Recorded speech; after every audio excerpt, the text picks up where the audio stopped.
Let me tell you about my relationship with my sister, Emily. I live in a high-rise condo right by the station, but that doesn't stop Emily from looking down on me and my husband. She sneered at us both, our work clothes apparently beneath her. Her attitude is always condescending, with a triumphant expression that shows she thinks she's better than me. This isn't new. She's always been like this, trying to make me suffer and take away my joy. It reminds me of when my ex-boyfriend cheated on me with her. Emily looked down on me then too, laughing at my pain. I remember biting my lip, feeling small and humiliated, until my husband stepped forward to defend me. My name is Shannon, and I've been dealing with Emily's superiority complex since we were kids. She might seem nice on the outside, but inside she's mean and incredibly selfish. She's always thought she was the best, and our parents eventually gave up trying to discipline her. Emily has called me all sorts of names: stupid, idiot, slowpoke, and useless. It's hard not to feel small when someone constantly puts you down. In school, she would laugh along with others who treated me like a toy, adding to my misery. At home, she's even worse, using harsh language and never respecting my belongings. Once, she accused me of using her towel, making a huge scene and calling me trash. Our parents tried to discipline her, but by the time Emily reached junior high, they had given up. Most of my childhood memories are filled with her tormenting me. As we grew up, our relationship only got worse. Emily was popular and pretty, always the centre of attention. In junior high, she started ignoring me at school, which was almost a relief compared to the harassment. But at home, she continued to treat me like a servant, demanding things like juice and berating me if I wasn't quick enough. Emily never allowed me any peace or advantage. She would take my things without permission and even sell or throw them away. But if anyone touched her belongings, she would explode with anger. Our home felt like it was under her rule, and I was practically her slave. Being constantly put down stunted my confidence and potential, making me even more withdrawn.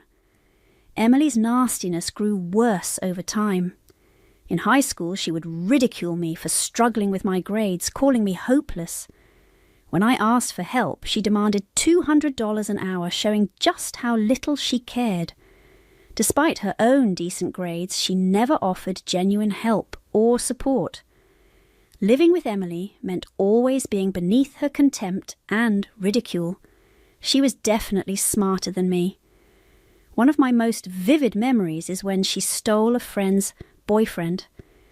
My friend Julie had a boyfriend from another school who was quite handsome and well known locally.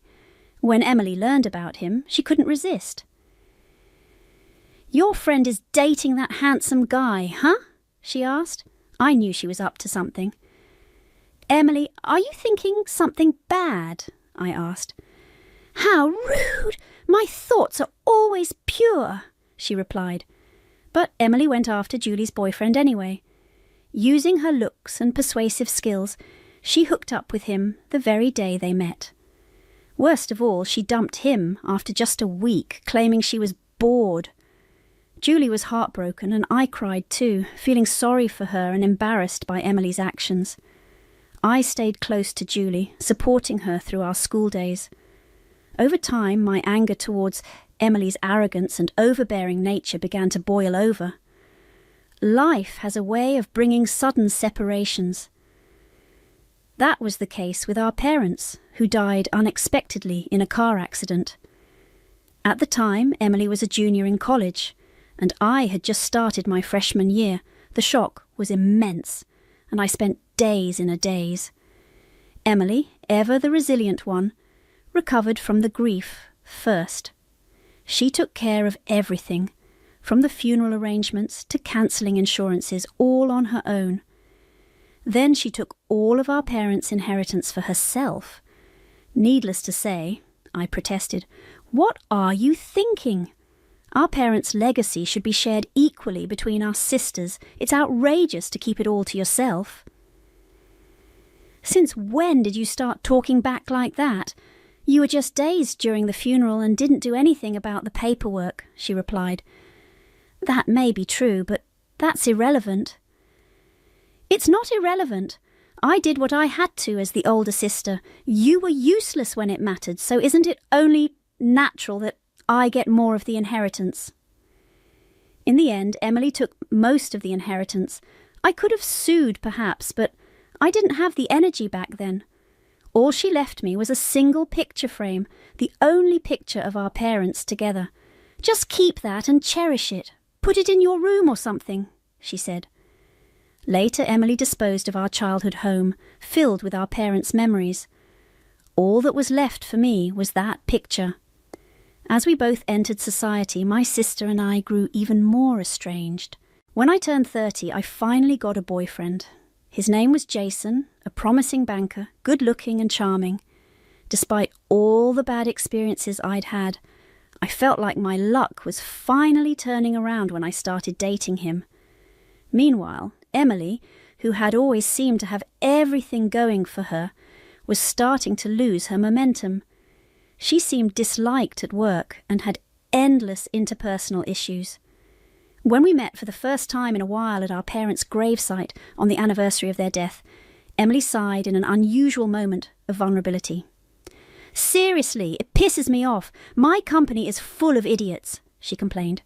Then she looked at me and said, "You look happy and carefree, though." I tried to reassure her that not everything was perfect for me either, but she just smirked. At that moment, I should have been more cautious, remembering how selfish and awful my sister could be. A few weeks later, I ended up in tears. I couldn't reach Jason, my boyfriend, no matter how many times I tried. He was leaving my messages on read.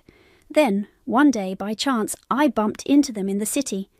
Emily was walking arm in arm with Jason. "Shannon! Long time no see," Emily said, grinning. "Why are you with Jason?" I asked, confused and hurt. Emily shrugged and said, "Sorry, but he was too good for you, so I just couldn't help myself." She said this shamelessly in public, sticking her tongue out at me. It felt just like what happened with Julie in high school when Emily stole her boyfriend. "We're planning to get married soon, so you should come too, okay?" she added mockingly. "Don't mock me," I snapped, refusing to go along with her charade. My ex-boyfriend walked away, laughing with Emily, leaving me standing there, frustrated and in tears. I sat on a bench in a nearby park, zoning out and struggling to understand why this was happening. It seemed too coincidental. Had Emily known about my relationship with Jason, even though we never talked about it? Had she been investigating my life? I couldn't figure it out, no matter how much I thought about it. As I sighed deeply, lost in thought, a woman approached me. It turned out to be Julie, my old high school friend.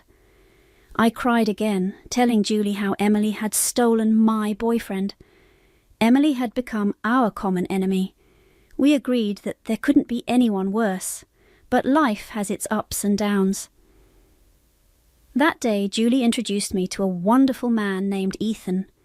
He was 5 years older than me, a mature and composed man. As I shared my story of betrayal, Ethan sympathized deeply. "That's tough," he said. "I've had a similar experience, so I understand." Ethan and I hit it off immediately and began a relationship with marriage in mind. He was passionate about his job in condominium management.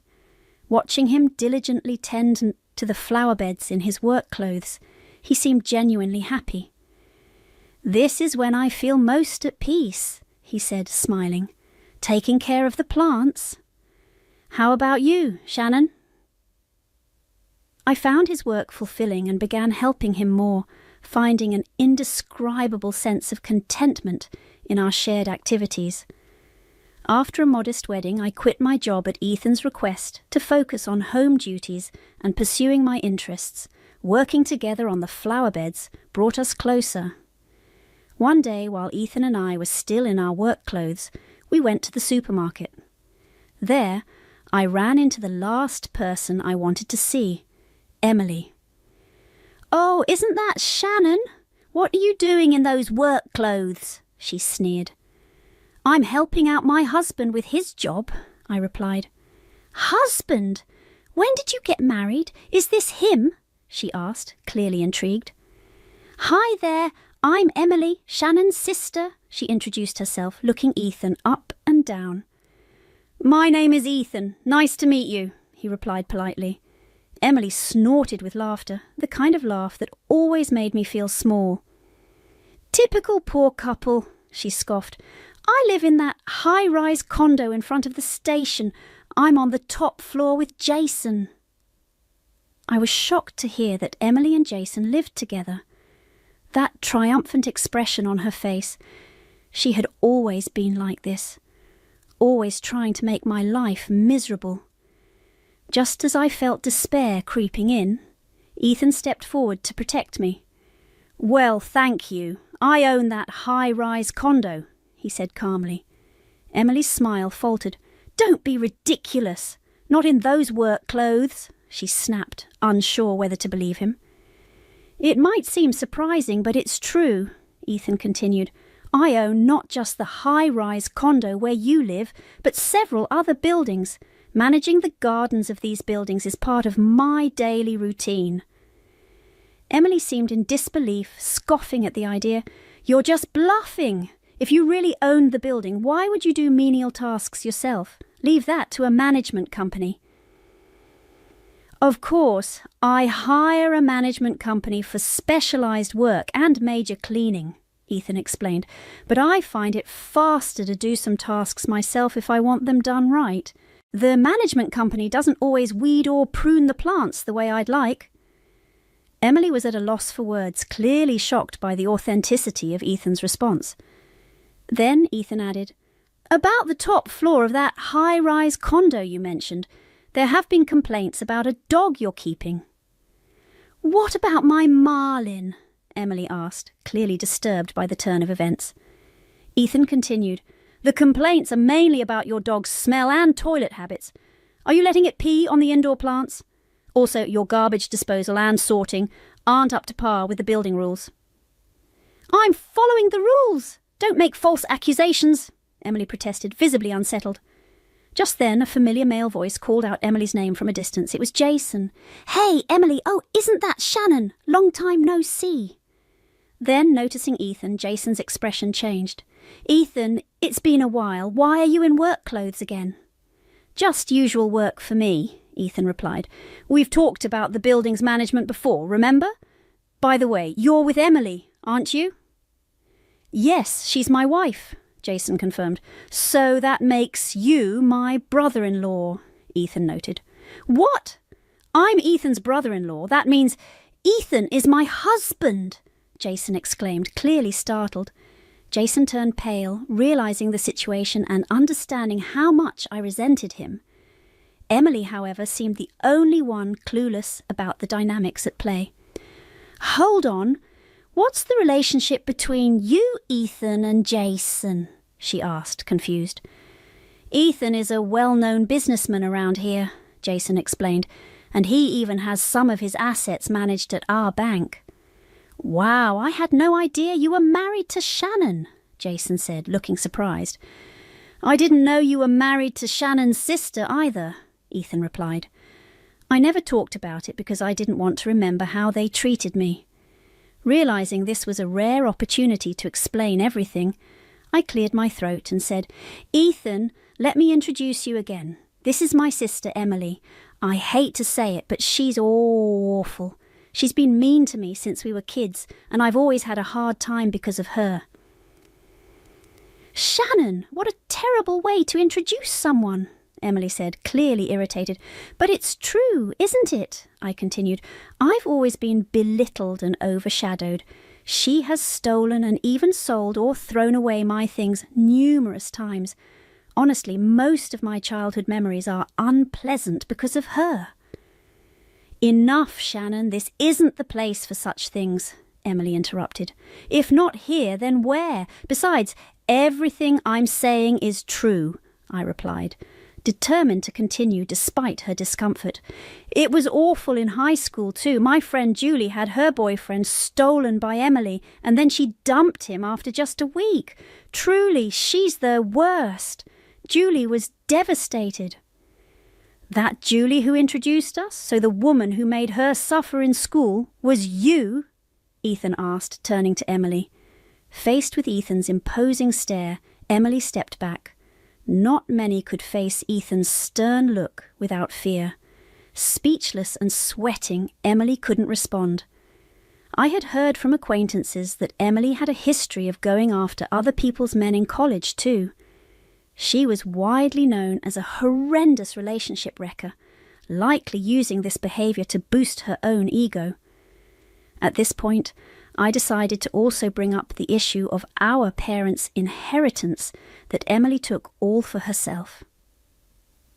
When our parents died in a car accident, it was terrible. Emily took all the savings and insurance money for herself and left me with just a single picture frame.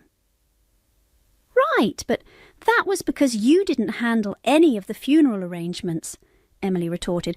"I admit that I was too distraught and sad to think about anything. I'm grateful that you took care of those complicated procedures, but still, shouldn't we have discussed how to divide the inheritance fairly between our sisters?" "It's too late to say that now. You should have spoken up back then," Emily snapped. "Yes, it's all in the past now, and no amount of regret or resentment can change it. But there are things that, even knowing this, I can't help but say now. I just wanted Ethan to understand what kind of terrible person my sister is," I said, feeling the weight of years of silence lift slightly. "Basically, that's the kind of person my sister is, truly the worst. That's why I haven't been in touch and why I didn't tell her about marrying Ethan.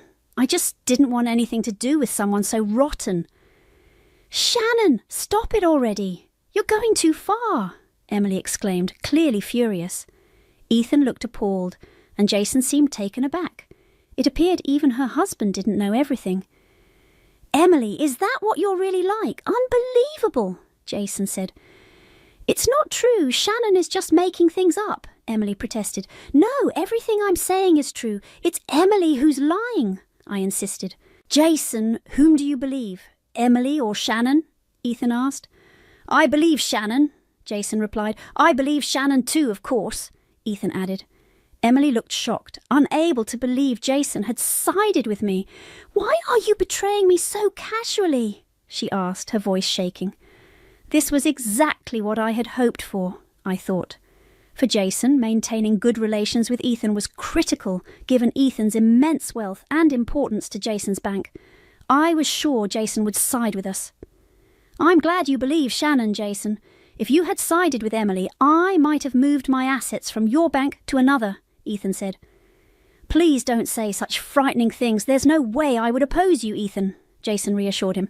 "I'll never forgive you," Emily shouted, her voice full of anger. "I won't forgive you. You're such a vile woman. I've always thought so. There's no one else as duplicitous and awful as you," Jason retorted, pointing at Emily. "All you do is criticize others. I'm really sick of it. Be honest for once. You only care about the money I make, don't you?" "That's not true. Why would you say that?" Emily asked, her voice trembling. "Don't lie. It's obvious. You were probably planning to dump me as soon as you could, just like that guy you ditched after a week in high school. You married me just because I was making good money." "You just wanted to torment Shannon," Jason accused. "Why would you say such a thing now?" Emily stammered, looking completely defeated.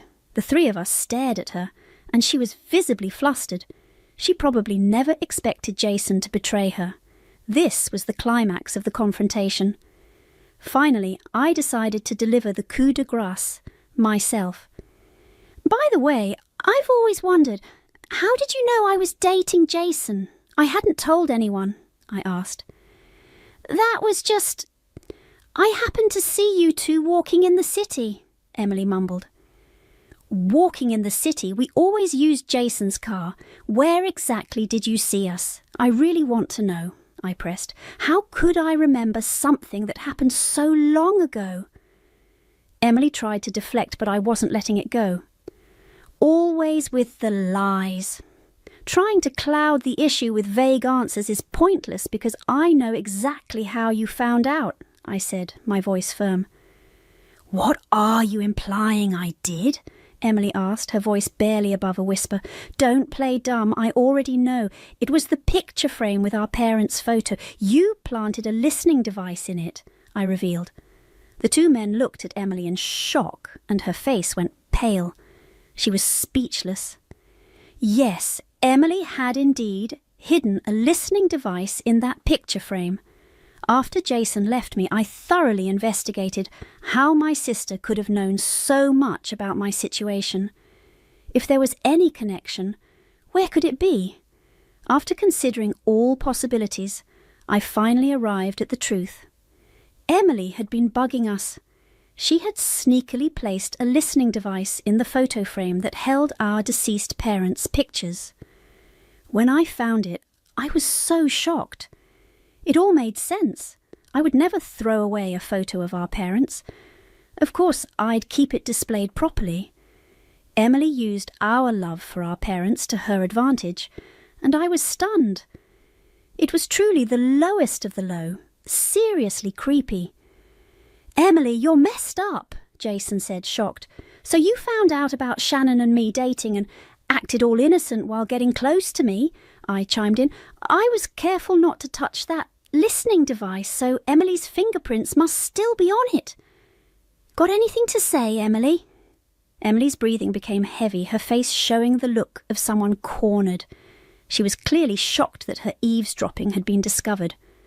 I later learned that while eavesdropping itself isn't a crime, breaking into someone's home to plant a bug would be necessary for legal action. But for Emily, the revelation alone was a huge blow. Jason, fed up with Emily's behaviour, declared, Emily, I'm appalled. I can't take it anymore. Let's get a divorce. What? Wait, why would it come to that? Emily stammered. Because you're the worst kind of woman. How can I stay married to someone who has made Shannon and Ethan feel this terrible? Jason replied, firm in his decision. No, wait, please reconsider, Emily pleaded, but her spirit was clearly breaking. She knelt in the middle of the road, muttering, I'm sorry, with a look of regret. It seemed she was admitting to planting the listening device. Back then things weren't going well at work and I was so frustrated. That's why I bugged you, to make sure I wasn't being outdone. I was foolish and went too far. I'm truly sorry. I'll change, so please forgive me, she begged. I'm sorry, but this isn't about forgiveness anymore, I responded. Do you understand how much pain I've suffered because of you? I don't think you do. Next to me, Jason removed his wedding ring, his expression solemn. I was foolish to fall for such a woman so easily. Forgive me, Shannon. It's okay, really, I reassured him. Because of that, I got to meet Ethan. Thank you. I'll get a divorce from Emily and focus on my work. Ethan, we won't be relatives anymore, but I hope we can still get along. Of course, let's keep in touch, Ethan agreed. Hey, wait! Don't decide everything on your own, Emily cried, desperate. Jason, please don't leave me. But Jason no longer cared for her. Leaving a crying Emily behind, we walked away. Emily apparently didn't want a divorce at all and refused to sign the papers, despite being persuaded. Eventually, Jason had to file for divorce through a lawyer. After they got divorced, word about Emily's behaviour spread quickly at her workplace. Her colleagues were appalled to learn that she had planted a listening device in a photo of our deceased parents. Unable to bear the shame, Emily quit her job. After resigning, things didn't go well for Emily. She moved from her luxury condo to a cheaper one and lived alone. Struggling with the lower standard of living, her savings quickly dwindled. I know all this because Emily reached out to me several months later, asking to meet. When we met, she looked drastically different. Her figure was spilling out of the cafe chair, and she had gained quite a bit of weight, likely from stress eating. Her once youthful beauty was gone, her skin and hair in poor condition and her clothes too tight. "Shannon, please, could you help me reconcile with Jason?" Emily asked, clearly desperate. "Are you thinking of getting back with Jason? I think that's impossible," I replied, trying to be gentle but firm. "Don't say that, please. We're sisters, aren't we?" Emily pleaded. That was the last straw for me. After all the suffering she'd caused, how could she bring up our sisterhood only when it suited her? I despised her selfishness. "I'm sorry, but just seeing you irritates me," I said, standing up to leave. "Wait, Shannon, don't abandon me," she begged, but I walked away, saying, "Goodbye, never appear before me again." I don't know what became of Emily after that, but I hope she lives a long life, reflecting on her actions. Thanks to Ethan, I am now living a happy life every day. We've been blessed with twin daughters, and my current goal is to ensure they don't end up with a strained relationship like my sister and I did. I want to love them equally and foster a wonderful sisterly bond. After all the hardships I've endured, I aim to live honestly, positively, and brightly, without lying to myself. "You call that a real job?" Vivian's shrill voice cut through the tense silence at the dinner table like a knife. I flinched, my fork clattering against the plate. My mother-in-law's beady eyes bored into me, her thin lips curled in disdain. "Wasting your days playing around with colors and shapes on a computer. How avant-garde." Across the table, Eli kept his head down, avoiding my pleading gaze. I opened my mouth to respond, but Vivian barreled on, her voice dripping with contempt. "I don't know why I even let you stay under my roof. At least Eli made an honest living with his finance job before." She trailed off, though the implication hung heavy in the air. Ever since Eli's unexpected layoff and our move into her home, Vivian had wasted no opportunity to demean my career as a freelance graphic designer. "Mom, that's enough," Eli muttered, but lacked the conviction to meet her glare. Hot shame burned my cheeks as unwanted memories resurfaced. The endless job searches culminating in rejections for roles I was overqualified for. The forced smiles as I explained my unconventional career to friends and relatives, their skepticism thinly veiled. But this was a new low, having my passion, my art, denigrated as a silly indulgence within my own home, by my own family. I swallowed hard, my appetite extinguished. "I may not bring in the income your precious Eli once did, but my work is still valid. I take pride in it." Vivian barked a humorless laugh. "Pride? In scribbling doodles like a child?" Her scornful gaze raked over me, cold with dismissal. "I expected better for my son's wife. You're nothing but a disappointment, just like—" The shrill ring of the kitchen timer mercifully cut her off. Vivian pushed back her chair with a huff. "Well, I'd better check on those pies. We certainly can't have those getting overcooked, unlike some people's ambitions in this house." As she bustled away, an uneasy silence fell over the dining room. I caught Eli's eye, desperate for solidarity, for defense against his mother's relentless belittling. But he just gave a small shrug and dropped his gaze, polishing off his plate. The message was clear. He wouldn't risk crossing Vivian, not while we relied on her hospitality. Clenching my fists until my nails dug crescents into my palms, I fought the hot sting of tears. Our situation was temporary, a difficult but necessary path to get back on our feet after Eli's job loss. At least that's what I'd told myself when we accepted Vivian's offer to move in. How long could we endure her toxic presence? I wondered, my dream career already withering under her disdain. As Vivian's barbed laughter echoed from the kitchen, a leaden knot formed in my chest. This was no home, it was a battlefield, and I was shaping up to be the first casualty. The following week, a new domestic routine took hold that made Vivian's true intentions abundantly clear. "You'd better get started on those dishes, dear," she said in a sugary sweet tone after clearing the breakfast plates. "And don't forget to wipe down the counters. We don't want any unsightly stains." I frowned at the rapidly growing pile in the sink, but dutifully began scrubbing away the remnants of Eli and Vivian's hearty country breakfast. Eggs, bacon, the works. My own meal had been a simple bowl of oatmeal, per Vivian's instructions. "Can't have you packing on any unnecessary pounds," she had tittered, patting my arm in mock concern. "Wouldn't want my Eli to regret his choice in wives now, would we?" By the time I drained the sink, Vivian had already vanished to run her other endless errands and chores, leaving me alone to clean the kitchen to her exacting standards. The same went for the bathrooms, the laundry, dusting every nook and cranny until the house gleamed. "You should be grateful I'm keeping you busy," she said when I dared to protest the relentless workload one evening, "with your unconventional career situation." Her meaning was clear. By her reckoning, I was little more than a freeloader without my real job to occupy me. The chores were her way of justifying my presence under her roof. Eli did his part, at least, diligently searching and applying for any finance opening that matched his experience. But his disillusionment after being cast aside by his former employer was palpable. When he trudged home night after night, head bowed in defeat from another fruitless round of interviews, it was Vivian who offered comfort and pep talks. Her cloying reassurances that he had simply gotten unlucky slowly dissolved his self-confidence while driving a wedge between us. "Poor Eli," she cooed, while I scrubbed furiously at a stubborn scorch mark on the stove. It must be so humiliating, having to rely on his dear old mother while his wife contributes nothing to the household. Gritting my teeth, I refused to meet her sly, taunting gaze. I knew full well what her game was, isolating me, chipping away at my self-worth and marriage until I was made to feel like an utter burden. She had taken full advantage of our circumstances, wielding her temporary generosity like a vice to crack me from her son's life. Once shattered, he would have no choice but to turn fully to her for support and approval. The realization struck like a dousing of ice water. My own mother-in-law scheming against me with ruthless determination. How many of Eli's past relationships had crumbled under her manipulations?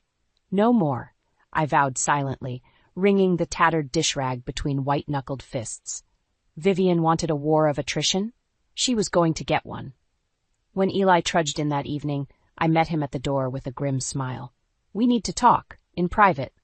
His brow furrowed at my tone, but I was done playing Vivian's gamekeeper's prisoner. If she wanted to fight for her son's soul, I would match her fury with a cunning all my own. No more Mrs. Nice daughter-in-law.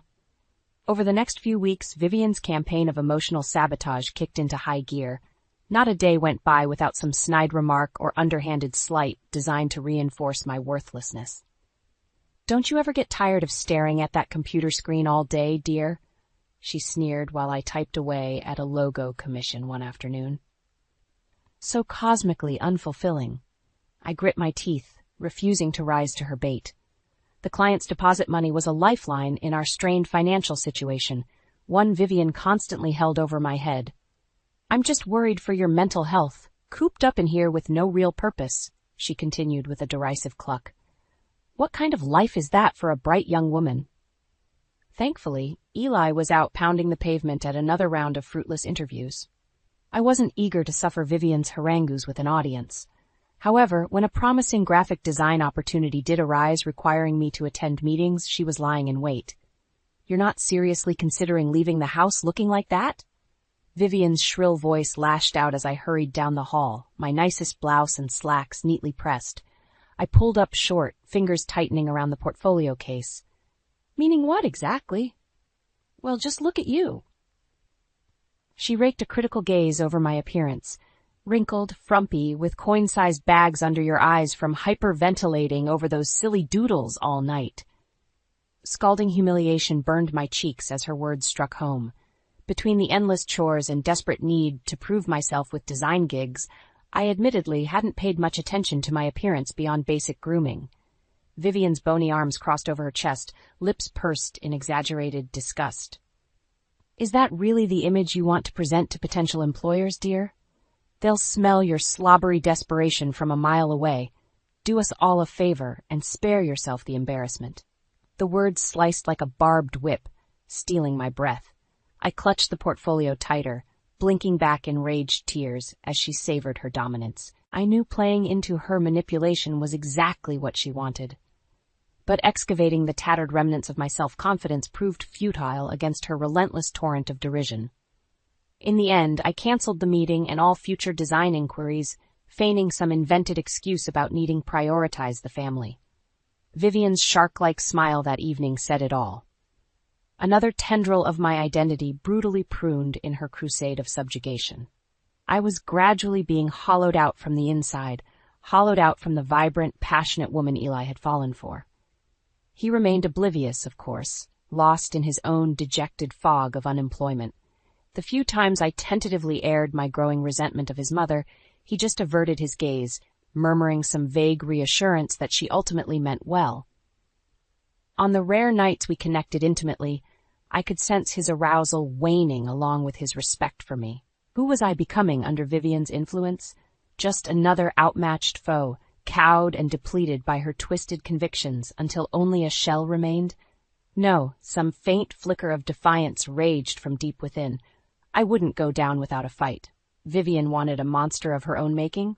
She was about to get one. Jaw set, I holed away on the computer, scouring for any digital fingerprints that could expose Vivian's machinations to Eli and the rest of the family. The first counterattack was coming. If she thought she could grind my spirit into submission, she had drastically underestimated my resolve. It was time to go nuclear on the battlefield she created. No more games. No more hollow smiles, masking seething hatred. All-out martial war was about to commence under her very roof. For weeks, I scoured every corner of the house and internet for clues about Vivian's motivations, burning the midnight oil on the computer long after she'd gone to bed. I cross-referenced public records, newspaper archives, social media profiles, anything that could expose her twisted agenda. Finally, the pieces began to fall into place. Pages of printed evidence stared back at me, damning in its comprehensiveness. "Everything okay, dear?"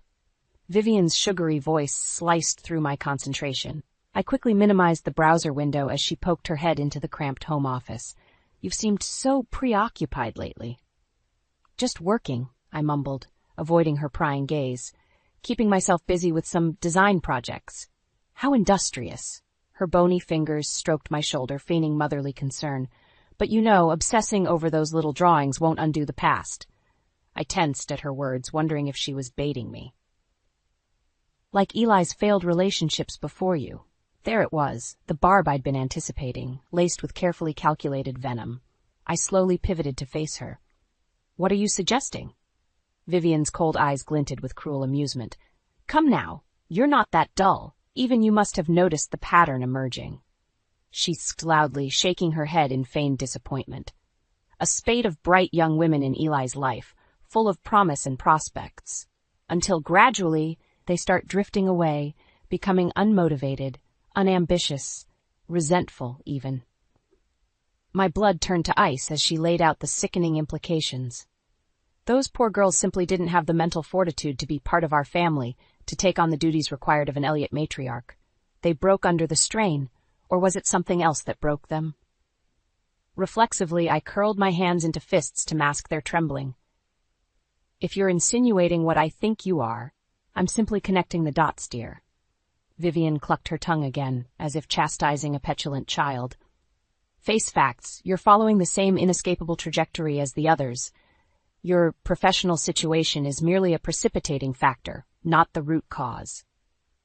Her skeletal finger wagged in my face as she savored dragging out the reveal.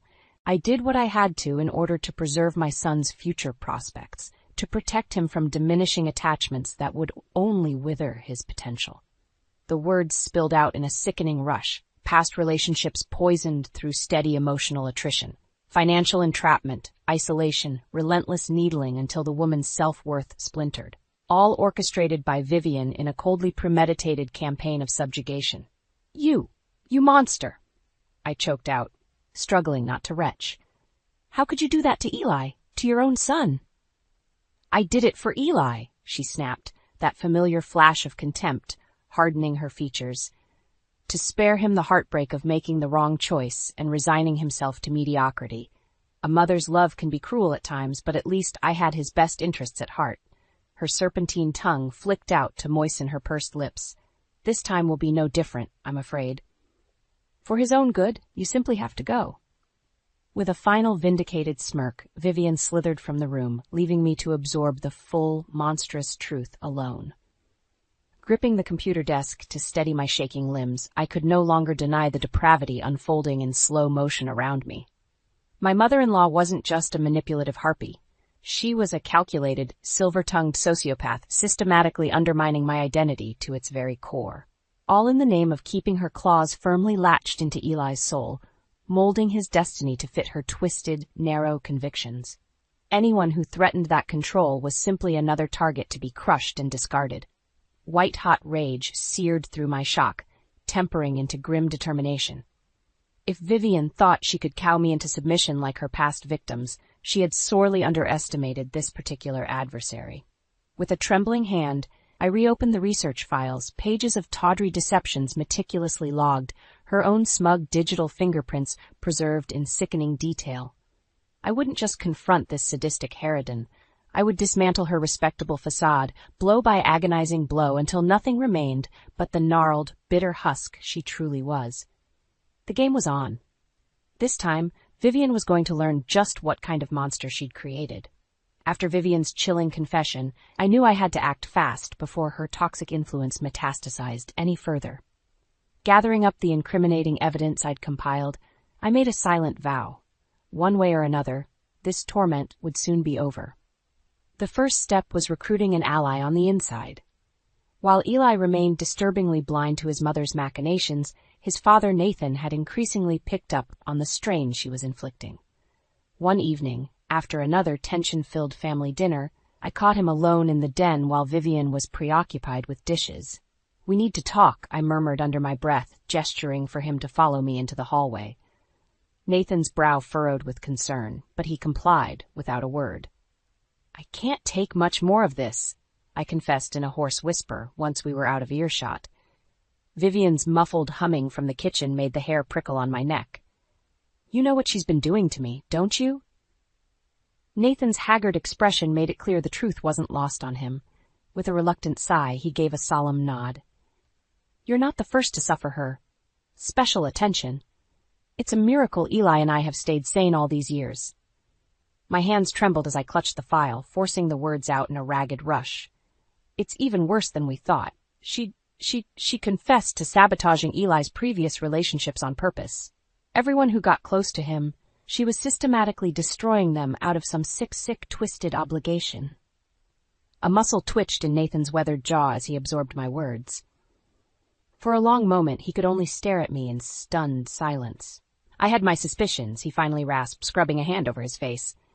"But to have it confirmed like this—" He shook his head in a slow, mournful arc before squaring his shoulders with newfound resolution. "No more. This has gone on for far too long." Reaching out to grasp my arm, Nathan gave it a reassuring squeeze, his eyes boring into mine with surprising urgency. "You get yourself out of here, you hear? Get somewhere safe while I figure out how to deal with the old bat for good." "But Eli—" I started to protest.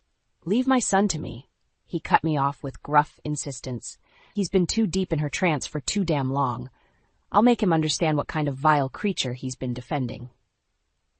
A tense silence stretched between us, punctuated by the faint clink of dishware from the kitchen. "Be ready to expose all this at the next family gathering," Nathan continued in a low rasp. "Air out all her skeletons for everyone to see. It's long past time they knew the truth about their matriarch." I could only nod, a surge of gratitude temporarily rendering me speechless. At last, I had an ally willing to stand up to Vivian's tyranny. For now, start making your escape plans. Get yourself sorted with a safe place to land. His brow furrowed as a new thought occurred to him. "And whatever you do, don't tip off that you're onto her schemes. The less she suspects, the better our advantage." My heart hammered as the magnitude of the situation crystallized. This was it. The endgame against Vivian's poisonous influence was finally being set into motion. Tucking the file securely under my arm, I gave a determined nod. Consider it done. No more skulking in the shadows, letting that wretched succubus grind me down piece by piece. A flicker of approval ghosted across Nathan's stern features. "Attaway. Remember, whatever bridges you have to burn on your way out, it'll be worth it. Just watch your back until it's time to strike." With a final grim nod of understanding, we separated, the first shots having been fired in the looming confrontation to dismantle Vivian's toxic dynasty once and for all. Steeling my nerves, I turned towards plotting out the footwork for my escape. The old crone wanted an adversary worthy of her cruelty. She was about to get her deepest, darkest wish. The next few weeks were an agonizing exercise in subterfuge as Nathan and I laid the groundwork for our offensive against Vivian, keeping my hatred simmering under icy control while she continued her insidious manipulations was a Herculean effort. "Dear, you're looking peaky," Vivian crooned with mock concern one afternoon, eyeing my taut expression over her teacup. "I do hope you're not letting stress over your career troubles get the better of you." My fingernails dug into my palms as I fought back the torrent of vile retorts, so smug, so utterly self-assured that her twisted convictions granted carte blanche to emotionally eviscerate anyone who crossed her path. Mercifully, the weekend of the biannual Elliott family reunion finally arrived, providing the perfect stage to execute our long-awaited strike. While Vivian preened about playing the dutiful hostess, I quietly assembled the comprehensive evidence files Nathan and I had compiled. "Everything's in place," Nathan murmured under his breath as we made final preparations. Dozens of relatives began filtering into the spacious backyard, drawn by Vivian's empty promises of bonhomie. "You sure you're ready to go through with this?" I inhaled deeply, fueling my nerves against the coming onslaught. "More than ready. It's long past time that wretched phony was unmasked for everybody to see. No more games, no more hollow facades of civility. This was about to get brutally, ruinously real." As the afternoon dragged on, I maintained a calculated poker face, watching Vivian flit from group to group with her signature plastic smile. The utter audacity of her public performance after admitting her monstrousness made my skin crawl. "If I could have everyone's attention," she finally called out in a saccharine lilt, waving a simpering hand for silence. "I just wanted to take a moment to welcome you all the Elliott family homestead and—" The droning of her false platitudes tuned out as I caught Nathan's terse nod beside me. Showtime. Striding forward with the file cradled against my chest, I shoved my way into the center of the patio, fixing Vivian with a look of undisguised revulsion. A startled hush washed over the gathering as all eyes turned toward us. "That's enough of your grotesque pantomime, you wretched soulless harpy," I spat, every pent-up syllable simmering with palpable venom. "We're all quite familiar with what a despicable, manipulative monster you truly are." Vivian's staged smile curdled into a look of apoplectic rage. "How dare you?" "No, how dare you?" I shot back, unshakably coldly. "How dare you present this facade of genteel hospitality after all the lives you've mercilessly worked to unravel over the years?" With a deft hand, I cracked open the file and began coldly reciting the highlights from Vivian's documented trail of cruelty. The financial constraints, the cruel taunts, the systematic dismantling of her victim's sense of self-worth. A chorus of horrified gasps and muttering echoed around the patio as one ugly truth after another poured out. "You did this to me," I declared, glaring at her with undisguised loathing. "You did this to all those girls unlucky enough to catch your precious Eli's heart before me. Anything at all, to keep your son under your dominion like some sort of deranged, emotional succubus." The word hung heavy over the patio, weighted with grotesque implication. Vivian, to her credit, had descended into sputtering, incoherent rage. "Monstrous lies," she finally shrieked, stabbing a clawed finger in my direction. "Everything I've done has been to preserve the integrity of this family, to keep us from being polluted by grasping, unworthy leeches like this spiteful harridan." I leveled an icy glare, feeding off the horrified energy rippling through the gathered Elliots. "You can drop the martyr act now, Vivian. We have testament after testament thoroughly documenting your toxic, sociopathic crusade to undermine anyone foolish enough to love your son." I let the damning file drop at her feet in revulsion. "You're an emotional terrorist, plain and simple, and you've been exposed to everyone here for the festering, irredeemable cancer you are." Vivian visibly wilted under the weight of silent condemnation from the surrounding family. One by one, the circle tightened around her, driving the twisted matriarch into a corner like the rabid animal she was. "Get out!" A gruff, furious voice cut through the tension. Nathan, finally free from her web, stalked forward with unvarnished loathing twisting his features. "Get out of my house, you miserable succubus. Your reign of terror is over." In that moment, the indomitable Vivian Elliott shriveled into a pitiable, broken creature. the rank stench of her malignance finally laid bare for all to behold. Satisfaction sang through my veins as I turned to watch her slinking, shunned and disgraced out into the lonely night. My own personal demon had finally been exorcised, and the future, while still shrouded in lingering hurt, finally shone with a glimmer of hope for redemption at last.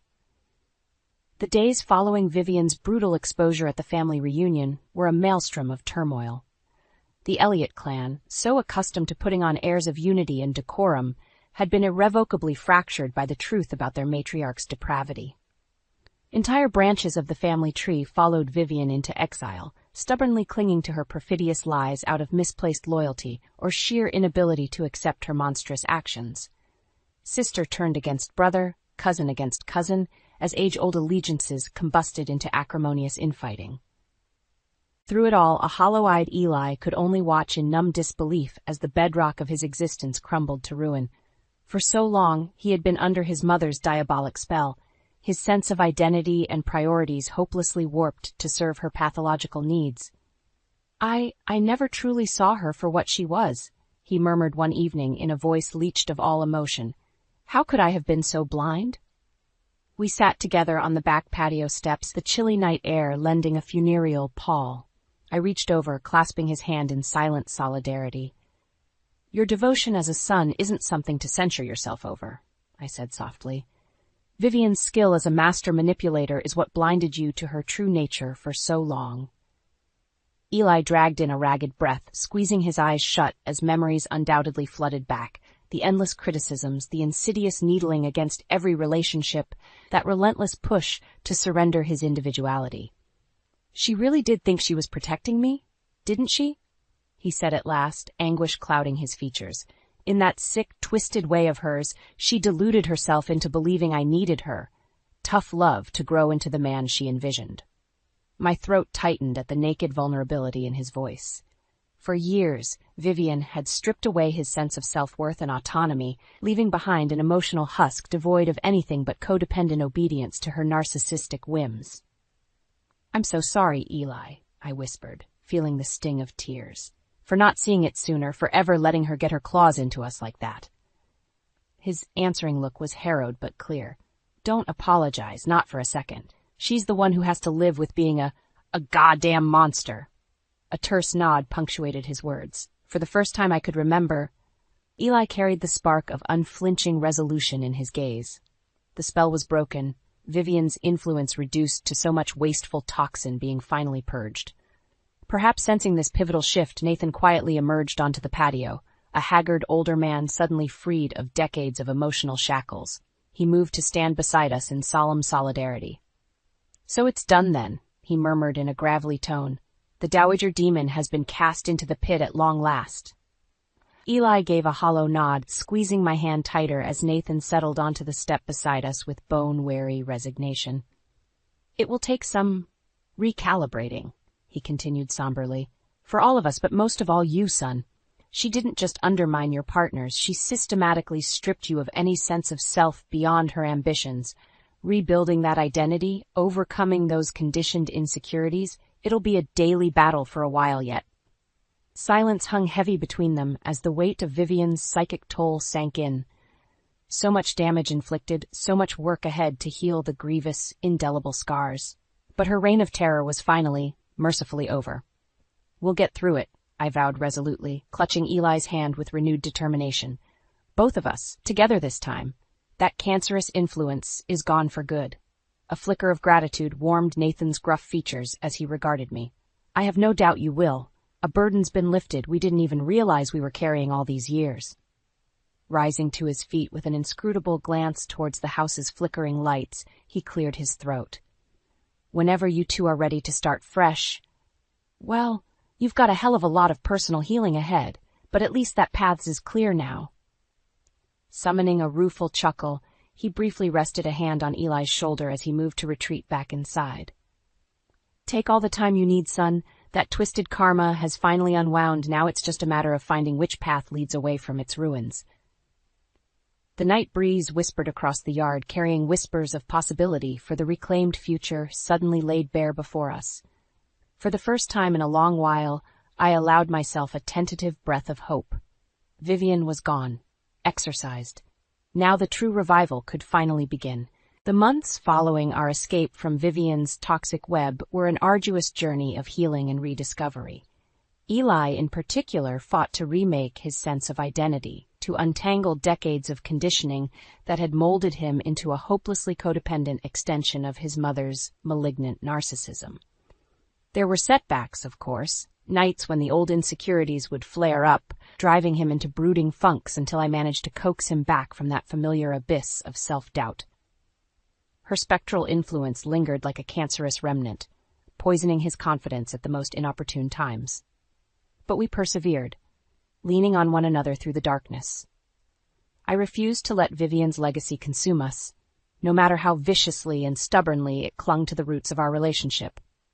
Soon enough, my own artistic passions reignited in the wake of that toxic drought. Commissions and graphic design gigs steadily poured in, each completed piece chipping away at the rubble that Hag had strewn across my self-worth. "You're really starting to hit your stride," Eli murmured one evening, studying my latest logo mock-up with a contemplative gaze. "This work, it's undeniably brilliant, Marla. No vile opinions can refute that truth anymore." The unveiled sincerity in his voice washed over me like a soothing balm for the old, barely healed wounds.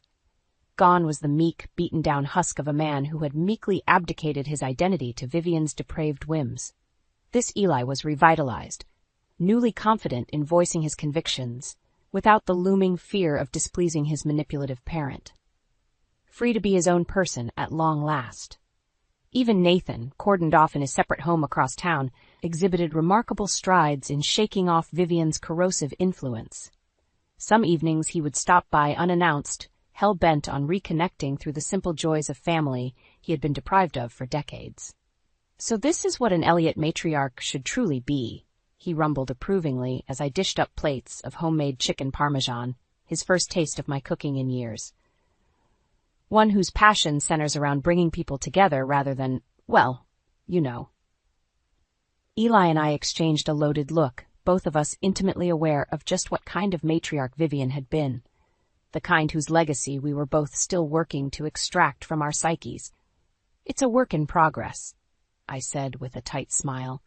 "But that's a good problem to have, building something nurturing out of the rubble she left behind."